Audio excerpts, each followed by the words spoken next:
नमस्कार दोस्तों, मेरा नाम है अंशुमन नायक और आप सभी का बहुत बहुत स्वागत है इंडियन डिफेंस न्यूज़ की डिफेंस टॉक सीरीज में,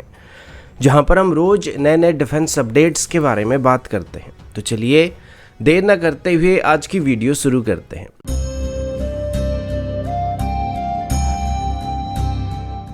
आज की पहली अपडेट अर्जुन टैंक को लेके। वैसे अर्जुन टैंक को इसकी वेट की वजह से आज तक कई बार क्रिटिसिज्म का सामना करना पड़ा था और जो मेन इश्यू बताया जाता था वो इसकी वेट को लेके बताया जाता था, वरना इसके अलावा अर्जुन टैंक की परफॉर्मेंस और फायर पावर को लेके कोई भी मेजर इश्यू आज तक हमको देखने को नहीं मिला है।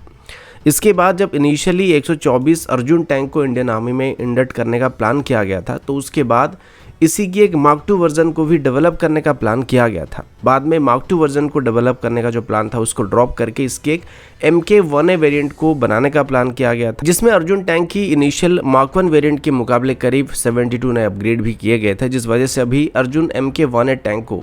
DRDO की तरफ से एक इन्विंसिबल टैंक बताया जा रहा है, जो कि अभी किसी भी तरीके के टेरेन में ऑपरेट कर सकता है, पर मोस्टली इनको भारत की तरफ से अपनी वेस्टर्न बॉर्डर के आसपास से डिप्लॉय किया जाएगा। इसके बाद 2021 के आसपास करीब 118 अर्जुन MK1A टैंक को खरीदने के लिए ऑर्डर को प्लेस किया गया था और अभी बताया जा रहा है कि हमारी आर्मर्ड व्हीकल निगम लिमिटेड की तरफ से अपनी अर्जुन टैंक की मैन्युफैक्चरिंग फैसिलिटी को दोबारा से ओपन किया जा रहा है, जहां पर आगे चल के अर्जुन MK1A टैंक्स को मैन्युफैक्चर करने वाले हैं। बताया जा रहा है कि अभी से अगर इनकी मैन्युफैक्चरिंग को शुरू कर दिया जाता है तो 2024 में इनकी पहली बैच को इंडियन आर्मी को डिलीवर किया जा सकता है, जिसके बाद 2026 तक बाकी बचे सभी टैंक्स को इंडियन आर्मी को डिलीवर करने का प्लान किया जा रहा है।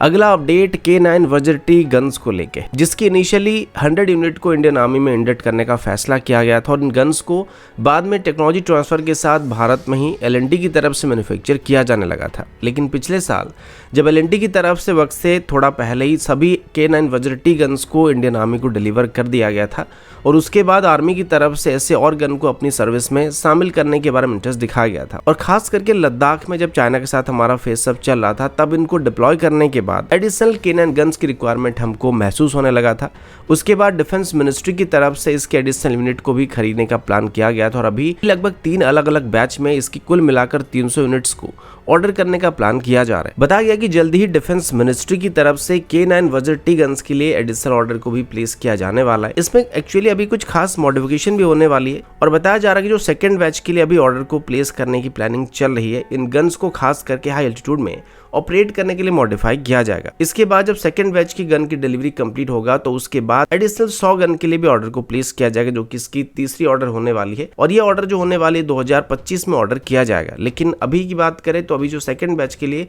जो गन्स को ऑर्डर करने का प्लान किया जा रहा है, इनमें एक special winterization kit, special lubricant, special oil, heating system और साथ ही जो मेन गन का फायर कंट्रोल सिस्टम होगा उसमें भी कुछ मॉडिफिकेशन करने की बात किया जा रहा है। अगला अपडेट एरो इंजन को लेके, और अभी हम सुखोई में इस्तेमाल होने वाले AL-31FP एरो इंजन के बारे में बात करने वाले हैं। आप सभी जानते हैं कि भारत की तरफ से अभी अपनी Russian origin Su-30 MKI fighter jets को सुपर सुखोई स्टैंडर्ड में अपग्रेड करने की कोशिश किया जा रहा है, लेकिन प्रॉब्लम ये है कि भले ही हम सुखोई को मॉडर्न एवियोनिक्स के साथ अपग्रेड कर सकते हैं और हमारे पास अभी इंडिजिनस एवियोनिक्स सिस्टम भी मौजूद है जो कि रशियन एवियोनिक्स को हम लोग रिप्लेस करने के लिए इस्तेमाल कर सकते हैं, लेकिन फिर भी हमारे पास अभी एक भी एरो इंजन मौजूद नहीं है जो कि सुखोई के एग्जिस्टिंग AL-31 इंजन को रिप्लेस कर पाएगा। इसके लिए पहले से ही रशिया की तरफ से भारत को अपनी AL-41 सीरीज के इंजन को भी ऑफर किया जा चुका है, जिसे Su-35 में इस्तेमाल किया था, लेकिन अभी तक भारत की तरफ से इस इंजन को एक्वायर करने में इतना इंटरेस्ट दिखाया नहीं जा रहा है। बदले में अभी HAL की तरफ से हमारी एग्जिस्टिंग AL-31 सीरीज के इंजन को अपग्रेड करने का प्लान किया जा रहा है। अब आमतौर पर भारत अपनी सभी रशियन डिफेंस इक्विपमेंट का इंडिजिनस सोल्यूशन अभी तलाश करने की कोशिश कर रहा है, ताकि रशिया पर हम आगे चल के ज़्यादा डिपेंडेंट ना रहे। इस वजह से अभी जो AL-31 सीरीज के इंजन है, इसकी कंपोनेंट्स को भी भारत में बनाने की कोशिश किया जा रहा है। इसमें अभी HAL, VL और मिदानी ग्रुप की तरफ से जॉइंटली इस इंजन में इस्तेमाल होने वाले हाई एंड पार्ट्स को लोकली मैन्युफैक्चर करने की कोशिश किया जा रहा है। HAL के मुताबिक भारत में बनाए गए इन सब सिस्टम को इनमें इंटीग्रेट करने के बाद जो ओरिजिनल इंजन था उसकी परफॉर्मेंस को बेहतर करने के साथ साथ इसकी सर्विस लाइफ को बेहतर किया जा सकता है। लेकिन सबसे पहले तो इन नए इंडिजिनस सब सिस्टम को AL-31 सीरीज के इंजन में इस्तेमाल करने से पहले रशिया के द्वारा इनकी सर्टिफिकेशन करना काफ़ी ज़रूरी होने वाला है और क्लियरेंस मिलने के बाद जाके हम आसानी से रशियन सब सिस्टम के बदले इंडियन मेड सब सिस्टम का इस्तेमाल हमारी AL-31 सीरीज के इंजन में कर सकते हैं। वैसे तो अभी भी इंजन जो है भारत में ही बनाए जाते हैं, जो कि रॉ मेटेरियल स्टेज से भारत में बनाया जाता है, लेकिन जो मोस्टली पार्ट्स होते हैं उनको रशिया की तरफ से सप्लाई किया आता है। पर अभी जब इनको भारत में बनाया जाने वाला है तो अब से इन इंजन में इस्तेमाल होने वाली हमारी इंडिजिनस कंटेंट की मात्रा पहले के मुकाबले ज़्यादा होने वाला है। अगला अपडेट एक लो कॉस्ट डिकॉय सिस्टम को लेके। अभी जेएसआर डायनामिक और भारत इलेक्ट्रॉनिक लिमिटेड के बीच एक एमओयू को साइन किया जा चुका है, जिसमें ये दोनों साथ मिलकर अभी एक miniature ground launch decoy system को डेवलप करने वाले हैं। फिलहाल अभी तक इसको लेके जेएसआर डायनामिक की तरफ से कोई खास अपडेट या स्पेसिफिकेशन वगैरह बताया नहीं जा रहा है, लेकिन इतना बताया जा रहा है कि एक कॉस्ट इफेक्टिव डिकॉय सिस्टम होने वाली, जिसको एक टर्बोजेट इंजन से पावर किया जा रहा है। साथ ही इसमें जीपीएस और इनर्शियल नेविगेशन सिस्टम मौजूद होने वाला है। इसके अलावा इनमें इलेक्ट्रॉनिक वॉरफेयर कैपेबिलिटी भी होने वाली, जो कि दुश्मन के रडार्स या ऐसे एयर डिफेंस सिस्टम को थोड़ा बहुत नाकाम कर सकता है। और इसको बनाने का जो मेन उद्देश्य है वो ये है कि हम जरूरत पड़ने पर दुश्मन की एयर डिफेंस सिस्टम को धोखा देने के लिए इसका इस्तेमाल कर सकते हैं। यानी कि मान लो हमें दुश्मन की किसी एयरबेस के ऊपर हमला करना होगा या फिर किसी एयर डिफेंस सिस्टम को नाकाम करना होगा, और उसके लिए हम चाहे तो कोई क्रूज मिसाइल से अटैक कर सकते हैं या फिर फाइटर जेट को भेजकर कोई स्टैंड अप स्ट्राइक भी करा सकते हैं। लेकिन दोनों ही क्षेत्र में दुश्मन के रडार हमारे एयरक्राफ्ट और मिसाइल को डिटेक्ट कर सकते हैं और उनको उसके बाद इंटरसेप्ट करने की कोशिश भी कर सकते हैं। लेकिन ये जो ड्रोन होगा, ये कॉस्ट इफेक्टिव ड्रोन होने वाला है, जो कि हम